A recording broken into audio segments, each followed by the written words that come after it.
Okay, welcome back to another episode of Love of Pages. We've got the whole gang here. So we've got Jessica, and we've got Stephen.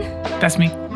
And we are continuing on with the Accidental Alchemist. So we did the first 100 pages last time, and this time we have gotten to page 234. So pause it here if you've not reached page 234 because there are going to be spoilers.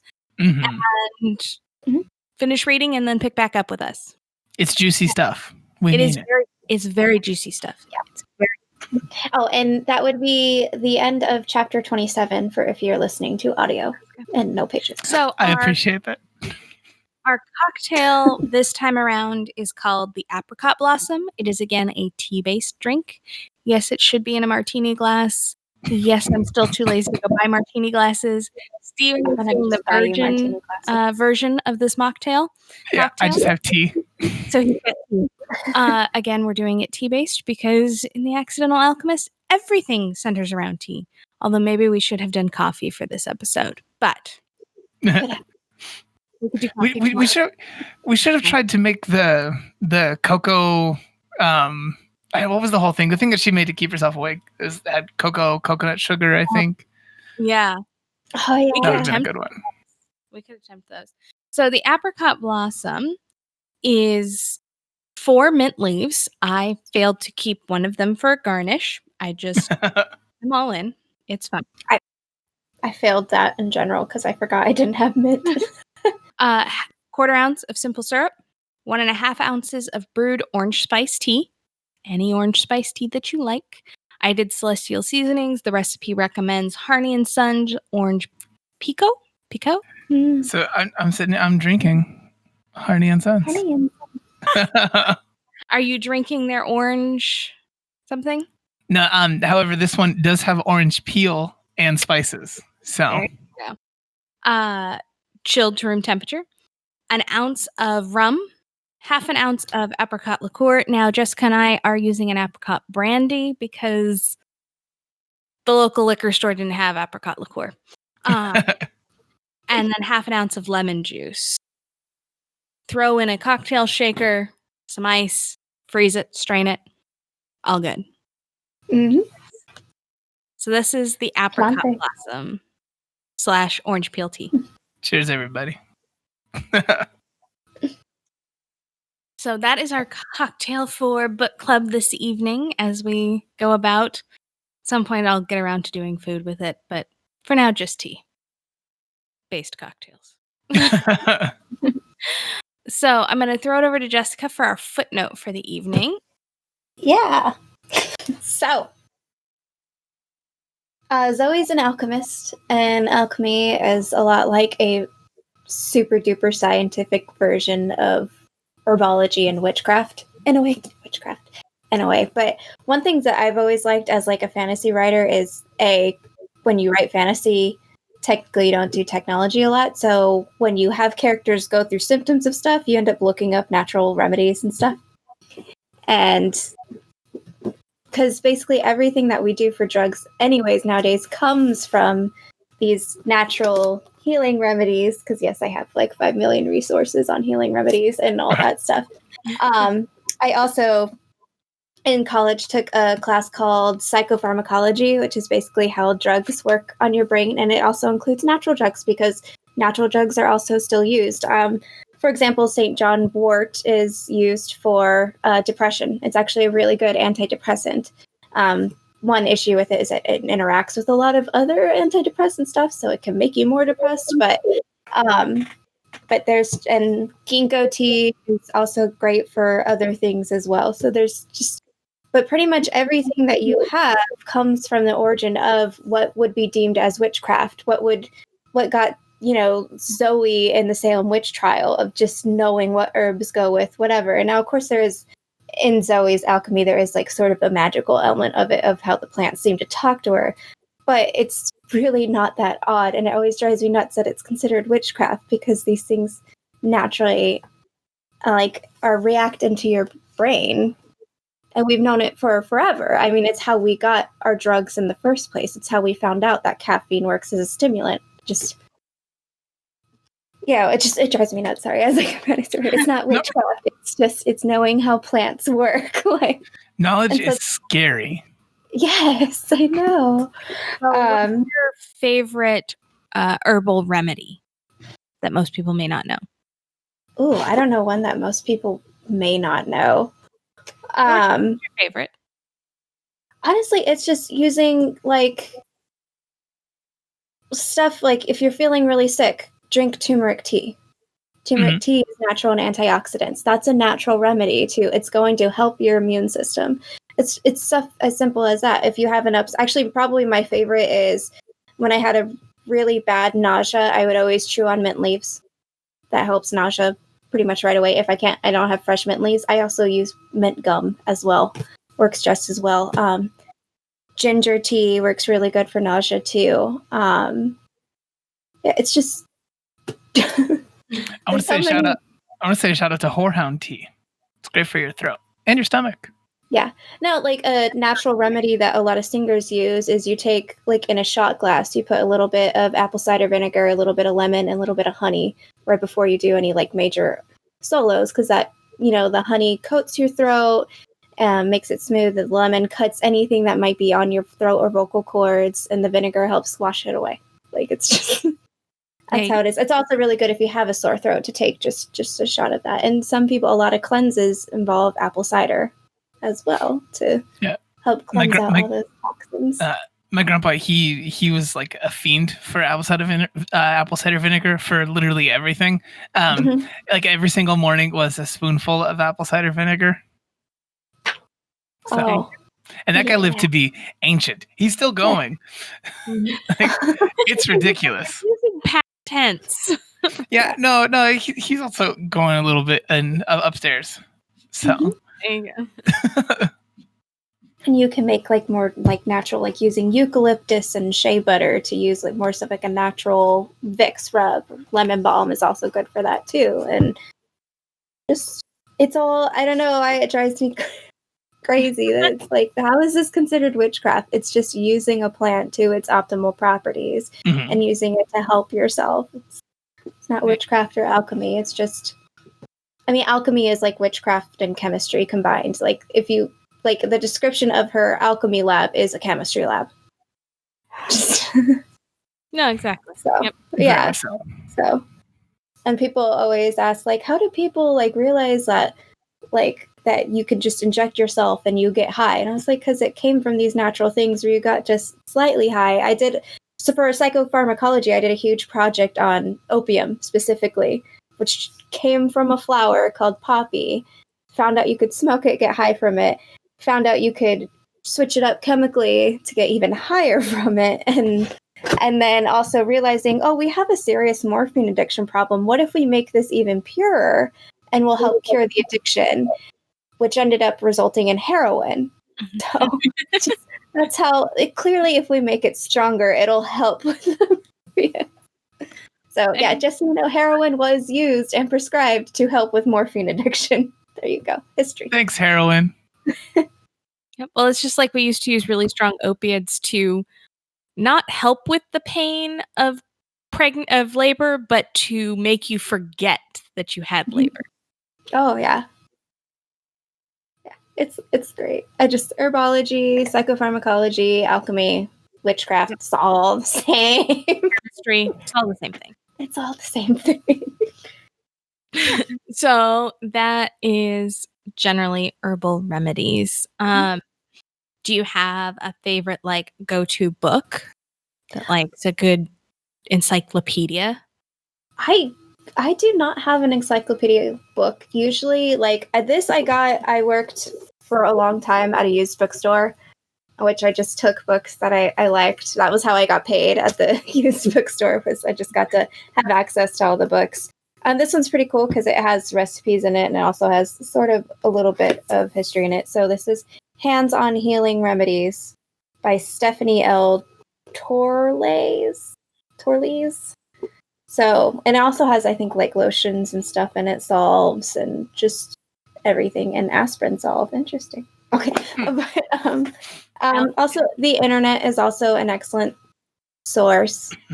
Just know generally the one downside to herbal remedies that the FDA doesn't necessarily approve it. There's not a lot of research behind it. So, I mean, you'll have people saying, if you do this, it'll work, we swear. There's no actual proof that it'll work. The FDA is not going to. It's the same thing with vitamins. There's no actual proof it does anything, but I mean, at least you'll definitely get a placebo effect. So it'll do something, but There you go. yeah. Well, so for you avid watcher listener, if you've got a favorite herbal remedy or a favorite herbal remedies encyclopedic style book, give us a tweet out or a shout out in some form or fashion. Let us know what you guys think. Always looking for more fun homeopathic remedies. So I guess we'll go ahead and jump into where we left off. Yeah. Okay. So last time I completely messed it up and gave away the fact because we ended with Blue lying on the floor and Stephen caught my slip up. That the past tense was. Damn it. Anyway, so our opening is the fact that Zoe has found Blue. She dials 911, gets Blue to the hospital. Blue is stable but in a coma. So, generally speaking, I guess let me start with your guys' favorite parts about this middle section. Anything that stuck out with you? Any favorite scenes or anything like that? The robbery. The robbery. That you didn't even get to see. I think that was why I liked it. Yes. Yes, I like it. So Dorian's robbery or? Yeah, Dorian stealing the poison from the police lab with Brixton's help. Mm-hmm. And I mainly like it just because you don't find out about it till Brixton and Dorian are sneaking back into the house. And so he's like, what? Yeah. Did you do? And it sounded so fascinating. Like, it sounded like such a thrill of a ride, and you didn't even get to see it. Like, to me, I loved that. I 100% imagined the evidence laboratory from Knives Out, what we saw of it, because I saw the movie maybe a month ago, finally. And so, small town kind of place, that's what I imagine. Even though Portland's not small, I imagine them all being a collection of small towns that make up Portland. Mm-hmm. I know Portland's not small, but when she's describing it in the book, it feels like a small town. Yeah. And it's mainly because all these characters are so interconnected with the tea shop. I kind of like that you can have those small town hubs within a bigger city because of one central location. Yeah. Well, and I mean, even Max talks about it. I think it's in this section about Portland being made up of small neighborhoods that have all of the same aspects of small towns that you anticipate, including the gossip. But so we start out, Zoe gets Blue to the hospital, gets Blue balanced, and then Stephen, what was your favorite scene? For that one, I both like and dislike the scene for oh my gosh, we just said his name, the kid, Brixton, thank you. For Brixton trying to pass off the recording of Dorian, oh yeah, no, you're like this was totally the gargoyle, and they're like, sure, gargoyle. When she comes back and she's like, no, yeah, my French boyfriend with the scar. Yeah, that. I really liked that. There you go. Did you like the completely terrible cover-up that was somehow also a really good cover-up? Yeah, nobody questioned the fact that everybody knows everybody in the area. She went somewhere to go visit the person, and then everyone in town knows about it, and they're like, oh yeah, your French boyfriend. Nobody's like, who's the French guy though? That might stick out. Yep. It was perfectly terrible. Your French boyfriend that nobody's ever met, that's been in the house, but nobody's ever seen. Yeah. It was an interesting one. It is much more believable than a gargoyle being alive, though, so that's why the humans went, okay. That's fair. Well, plus they're teenagers. I know the lady's supposed to be older, but this like super gossipy lady, I keep imagining. Did you guys watch Weeds? No. Never mind. For anyone who has watched Weeds, there's a super gossipy person who she was another person on like the parent-teacher conference or parent-teacher association, with Nancy in Agrestic, and she was a real butthole. And so, like I imagine that lady as her, even though she's a little too young for it. Okay. Yeah. No idea who you're talking about, but I believe that's okay. For anyone out there who watches Weeds, I hope that one hit. There has watched Weeds and can interact with Stephen on this issue because Jessica and I are just good. So then, yes. So then Brixton and Dorian break into the evidence lab to get the poison because they presume that Zoe will be able to figure out what the poison is and then solve the mystery because she's smarter than the detectives with her special alchemist nose. And Zoe sets up her alchemy lab and she tries to... this was the other piece that I really enjoyed. Did anybody else appreciate the fact that Dorian just used her credit card to order an espresso machine and a French newspaper subscription and just like, what do you mean I can't do that? What's the problem? You're an alchemist. Turn lead into gold. It'll be fine. It was interesting. The way they set up her relationship with the idea of turning lead to gold was that she just couldn't before. And maybe it's that she can't now, but we definitely hear her mention the idea, like, well, maybe I'll do this just to pay for this one thing. I'll take that up again. And then she also mentions in the memory having used that in the past. Yeah. It's interesting. The impression I always got was that she could do it, but she wasn't good at it. So she couldn't do it frequently and she couldn't create large quantities because she just was not great at it. You know, like one of those things like, yeah, I can cook a meal. Like I can feed myself. That doesn't mean I'm a good cook. That doesn't mean somebody's going to want to eat the food that I make. Well, like, I could subsist on it. Mm-hmm. I kind of sort of take it as, and I don't know if I'm reading it wrong, because we still don't quite fully get how she's doing alchemy quite yet. I mean, she's done it, but you're not getting like how she's doing it.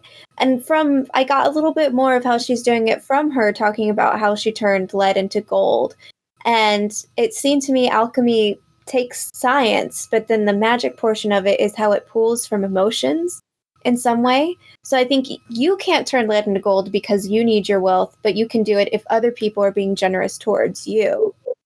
Well, or if you're going to use it to pay back other people. That's what it seems like to me, that there's some sort of balance to how you cannot just turn metal into gold, and that there has to be so many of emotional toll to go with it or something. Well, the word she uses frequently is intent. Yeah. Like your thought process behind it has to be pure. You need pure intent. Mm-hmm. So okay.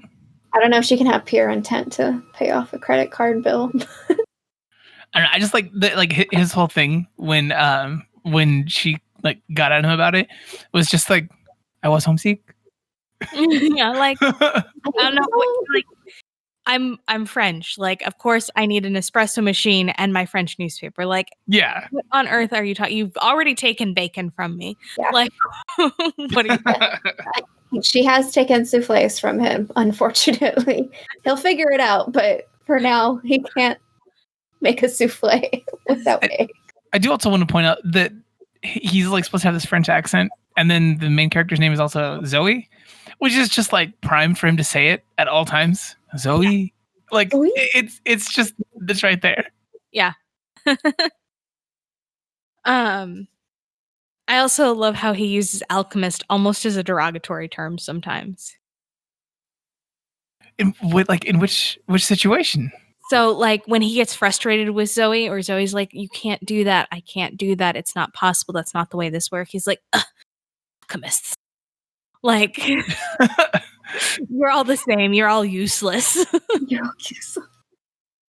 I can understand that one. And then, go find yourself a stage magician and get him to read Latin to you. Then, Yeah.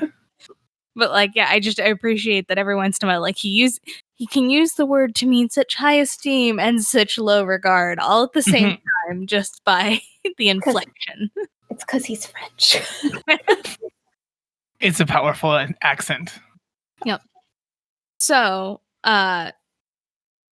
she then discovers what the smell is, and it's mercury. I should have figured that's what it was too. Which nearly takes her out when she gets a good whiff of it. Mm-hmm. And then they decide Dorian's next logical conclusion from his little gray cells, is that they need to break into Blue's house.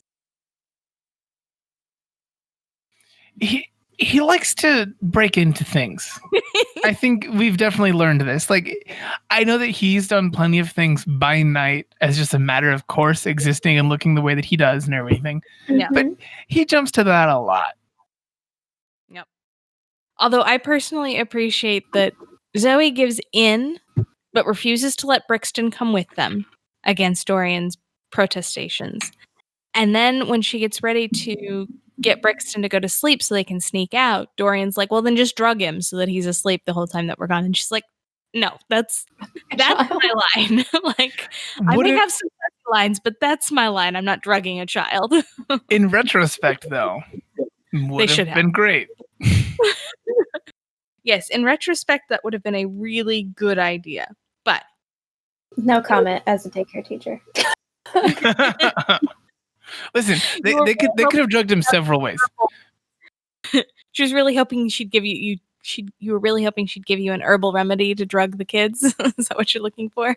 No, you could have done it so many ways. She could have done given him things that normally put people to sleep and everything, or they could have just made him a really big turkey dinner. It could have been effective. I'm just saying. And man, yeah, get you. There you go. I like it. So then they break into Blue's house to try and find the book, and they can't. And so... But she touches the poison. Which is... Mercury, China, herbal based. You find out later on, but... Yes. And then that's when they get back to the house. And this is where... Is this where Brixton's trying to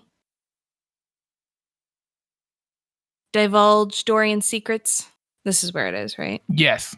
Yeah, around there. Trying to remember which occurs in what order, because I have all my favorite things, but I get it all jumbled up. So yeah. They get back from having gone to get the things from there. She's still feeling kind of queasy and whatnot, and then right away they're thrown into the situation where the two other teens are sneaking into the house.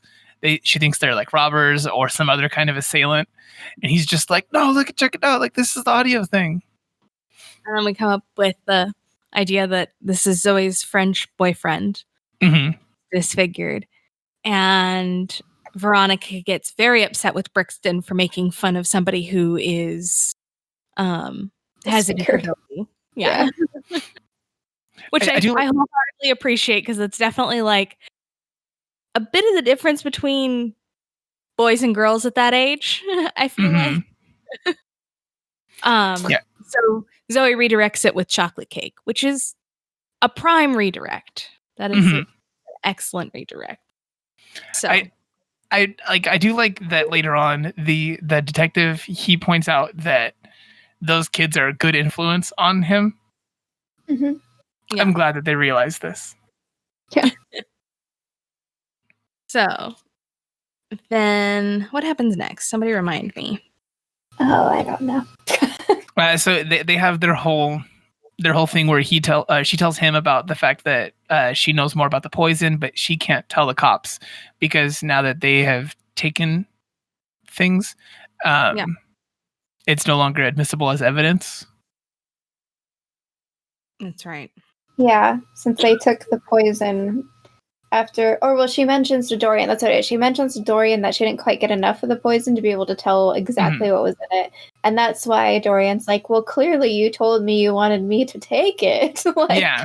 That was what you were saying, right? Yeah. I like that he's like, I mean, you didn't say it in so many words, but... I do also openly like that it is probably the first, like, amateur detective book that I've read that openly said, yeah, this evidence would not work in court anymore. Like, that's the first because normally it's like now it's useless now. It's been in other people's hands. It has been tampered with. It will not work in court. Evidence is broken. Yes. Well, and then I personally like Max's reaction of he's like, I think I saw a monster. But like that can't be right. Like I must be delirious at this point. He saw a monster beforehand though, like a month ago or something in the tunnels. Which makes Zoe think that Dorian had been there longer. I wonder if that's where the part about them going spelunking comes in.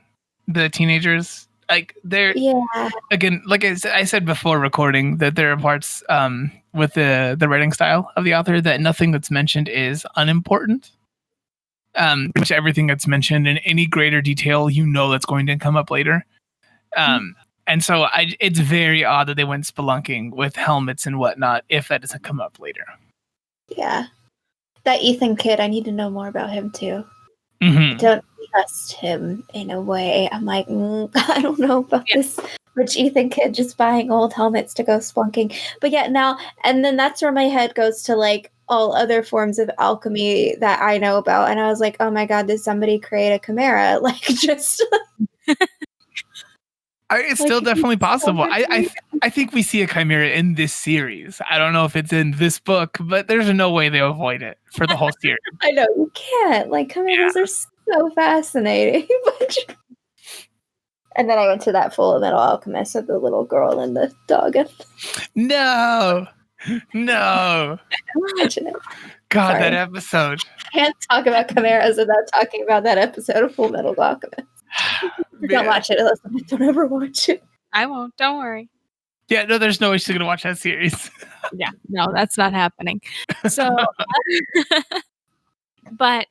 so they now have the stolen mercury from the lab, and Zoe set up her alchemy lab. And so she tests it to try and see if she can get the poison, discovers it's mercury just as she passes out. And Dorian very ingeniously uses ammonia to wake her up, which we talk about killing some brain cells during this process, but it wakes you up. It's effective. Yeah, no doubt.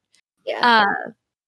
So then she goes to the hospital because she realizes she has something that could potentially cure Blue. And she goes to the hospital and she sneaks into Blue's room. And she puts it in Blue's mouth, and then she drops the dropper, and it has to scurry out. Visiting hours are over. And then she starts to panic about them finding the dropper. And then she gets a phone call. And Blue's awake. There's something interesting about the idea that someone else that... Blue says that the reason that she knows that it was Zoe that helped her and like brought her back, I guess, is because they said that she was the last one to visit her and that she found this whole dropper thing from the tincture. But what did she think that this random person had in that tincture that she gave her? That doesn't make her think something crazier. Well, an herbal remedy. We know that Blue is very passionate about herbal remedies, and while she might not believe in alchemy, she's very much a believer in apothecaries and those kinds of things. So she probably assumes it's some sort of herbal remedy. I guess I'll take this one. I don't know. It just seems like such a big leap. Like, I'm so glad that you helped me. Like, and she never asked. Like, I mean, like, so like what was that in there? You know? Yeah. Eucalyptus or like. So it'd be like, I don't even remember what's in it. I made it 150 years ago. Yeah, they're just like, wait, what?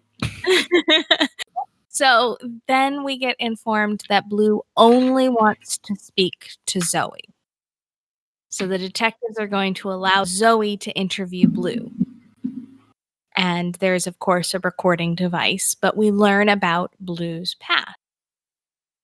And we discover that Blue was a very good, although never official attorney. Mm-hmm. And she was mentally abused by her husband and basically kind of tricked into giving up her life until she decides to take it back by faking her own death and going As on. one does. As one does. Yeah. As one does. I mean, that's just Tuesday. So, and then we learn that the police think Blue killed Charles because he was blackmailing her. Yeah, that he knew her secret about her past. Yep. Which I question, because did they have proof that Charles knew her past? That's why I'm like, It's just a theory. It's just a theory. It's why, it's why they were hoping that she'd divulge something to Zoe. Mm-hmm. And so when Zoe leaves, the hot gets summarily dismissed by the detectives from the hospital. Mm-hmm. Max picks her up to take her home. And they have the conversation that Jessica loved the most in this section. So here's the thing. Like, it felt like, okay, occasionally as a writer, you have to write scenes, long conversation scenes. And conversation scenes are difficult as a whole because it's different from prose writing because you have to, like, it really has to feel realistic when you write. So you have, and there's always times where you have a character and you know, like, what you want to, in the end result, be said in this conversation, but you don't know how to get the character there or how to get the other character there. That might be also avoiding that end result. And that's exactly what this conversation felt like, was just where it's slightly awkward, but it should be awkward because these people don't know exactly what they're saying yet.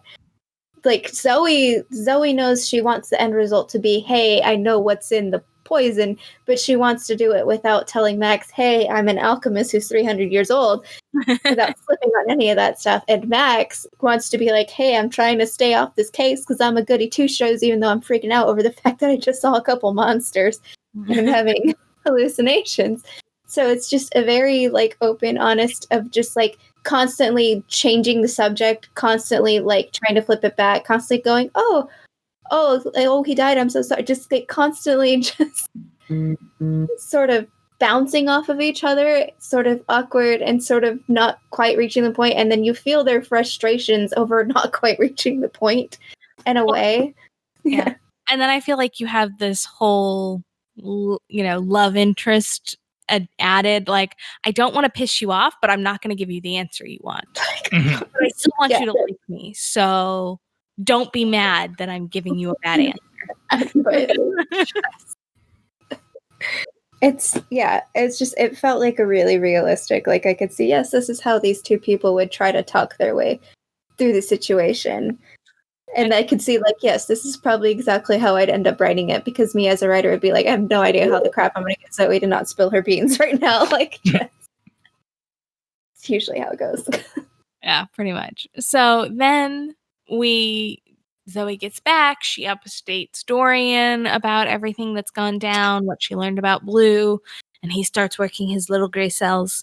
I just love that he continually calls them his little gray cells because he's a stone gargoyle, so his cells really are gray. Like, they are his little gray cells. I mean, no matter what, it's the gray matter.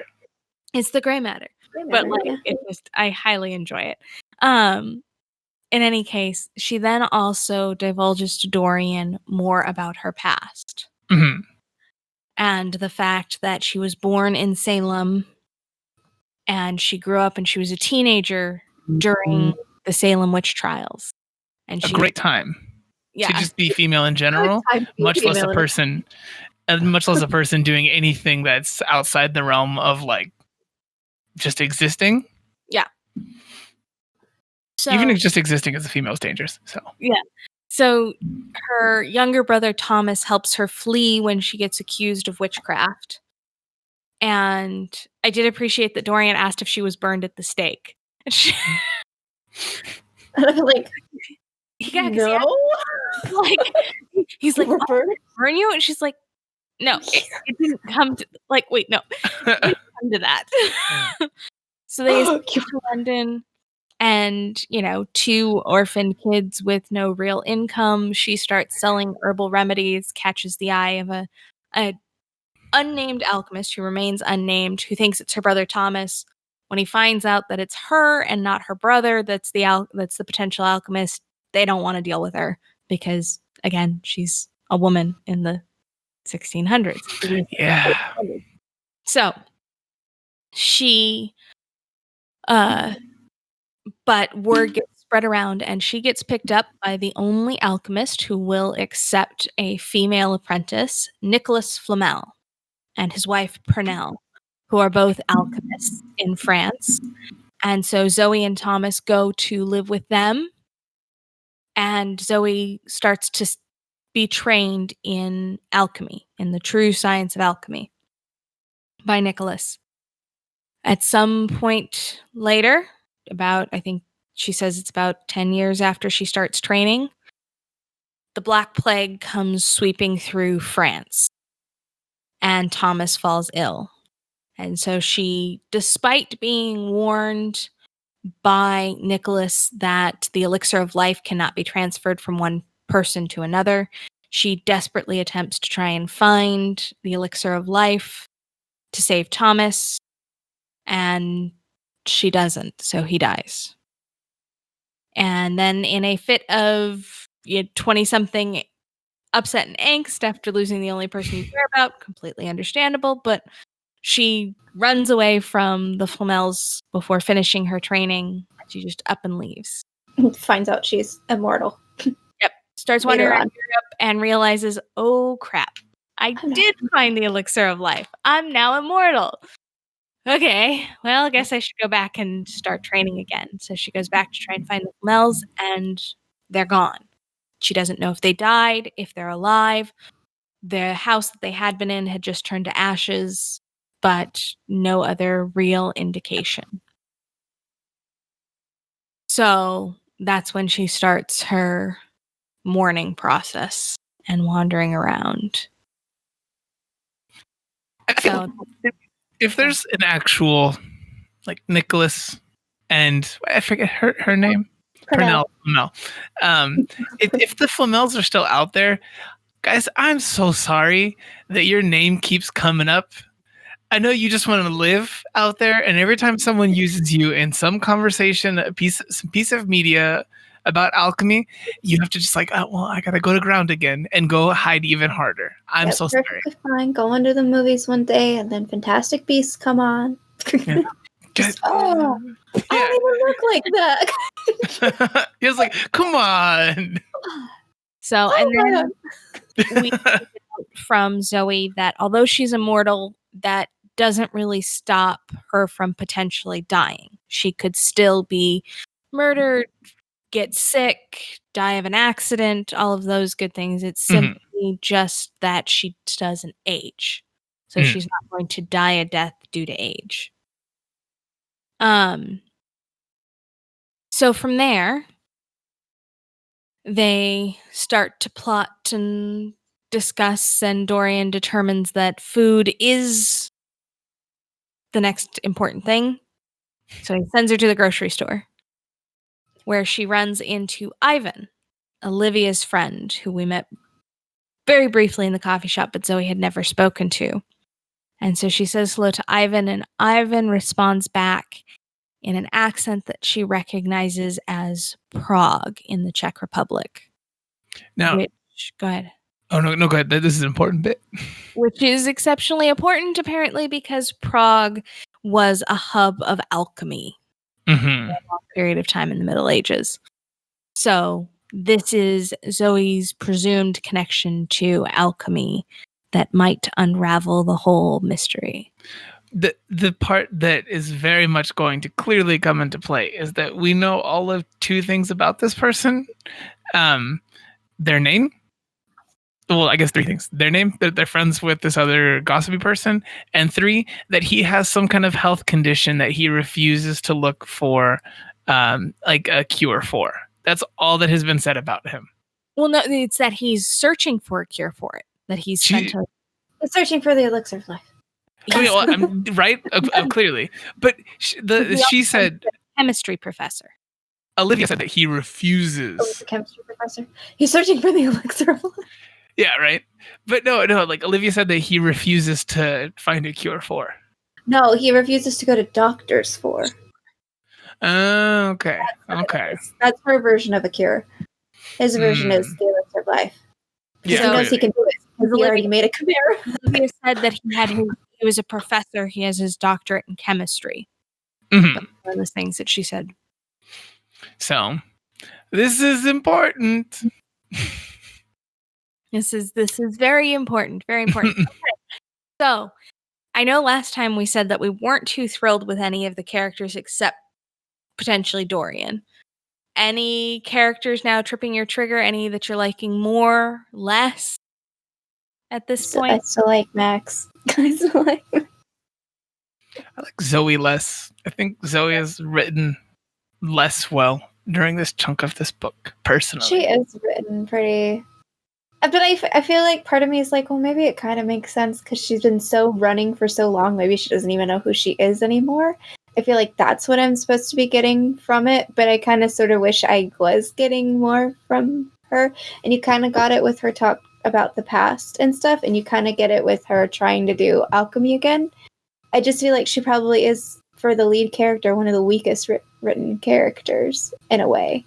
Because I feel like, again, like every bit of a thing that we get about her, none of it feels like it's just connected to the previous bit and it exists because of the thing that just happened. Like the reason that we're hearing it is because of what just happened versus it being important for the future. It's a lot of telling and not showing about her character. Very much so. Which is very interesting for it being in first person. And I think that might be what it is. Because the stories in first person, normally you would get a lot more of that first person character. It is in first person, right? It is in first person, yeah. Yeah, because okay. it's an I, yeah. Yeah, it's an I, but I just... It's very much in first person. That's like, fair. I like her person. Like, I like that she's an alchemist and she's doing it. I just feel like there's some disconnect with the how she... I kind of get it. It's a hard character to write for. When you yourself are not immortal and you have not lived 300 years, it's a hard character to write as. So I think it being written first person probably is the mistake. I think it'd be significantly better. We like her a bit more if it was written in third person and she's, or even like a first person, not omniscient, where it's like what is it called? Where it's just like it's like one step removed from. Where it's almost like Sherlock Holmes, how Watson is the one writing the story, even though Sherlock's the detective. Watson is the one. Like if it was Brixton writing the story, it might have worked, or Dorian writing the story. Like or just some serious outside person, like Nicholas Flamel has been watching her entire life, and he's the one writing the story the whole time. What? Like it kind of.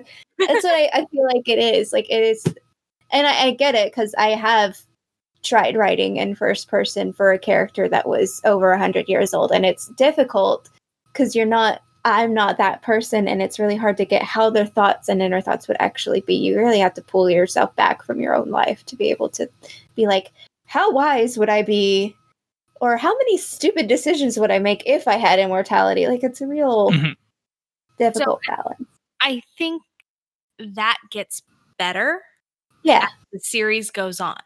It should, though, because once you start the character writing, you start to know who. Like, it still feels like not like it feels like it's a draft. It feels like she's still learning the character as she's writing this book. That's what it is, which is how normal writing is. Which is also why first person can be very difficult if you're writing a character so different from your actual self. So, like, it makes sense. Like, I will say I like the character. I just think it's just right now in process of her writing. Some of it doesn't quite make sense over how this character should be thinking in a way.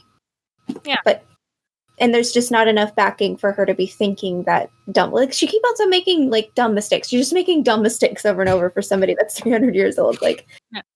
Yeah. Dorian calls her on that. Yeah, and she admits it to herself a lot of times. She's like, "This was really dumb." Like, and that's where her character is getting slightly better. And that's where I sort of feel like it is that Zoe herself is starting to realize like how to be herself. So that's where I'm like, I kind of get where the writer's going with this, but like, it's hard to get to like her as the reader, even though I know the intention of it. Yeah. So, but I definitely, I am invested in Zoe. I'm going to end up finishing the series. So, like, just. It's a good call. It's a good call. So, other than our main three, Zoe, Dorian, and Brixton, your favorite side character at this point? I know yours is Max. Yes. Mine is always going to be the hot detective love interest. I got nothing for this one right now, honestly. I have nothing. No. I feel weird saying that, but I don't know. Okay. Blue is interesting. Blue is cool. I kind of like her past. Yeah, I like it. So, at this point, we are just about 2/3 of the way through the book. Who do you think is the murderer? It's not Ivan. Yeah, I don't. It's not him. I am starting to wonder if her, like her significant other comes back up in the franchise, purely based on when we're hearing about them. Oh, yeah, like if they're going to come back around. Tragedy happened to him, though. Oh no, he's supposed to be dead. Oh, Yeah. is he dead? Okay. Yeah, he's supposed to have basically gone crazy and committed suicide. Oh, he blued her. I'm just kidding. Okay. So do you think Ambrose is the murderer? I don't know. I don't know if they actually are. Like there are a couple possibilities, but I hope that the writing is playing it a little bit closer to the chest than how I'm thinking it is. Who do you think it is? Right now, I have nothing like firm at all. It's like Kid Ethan. honestly, honestly though, it's still a possibility.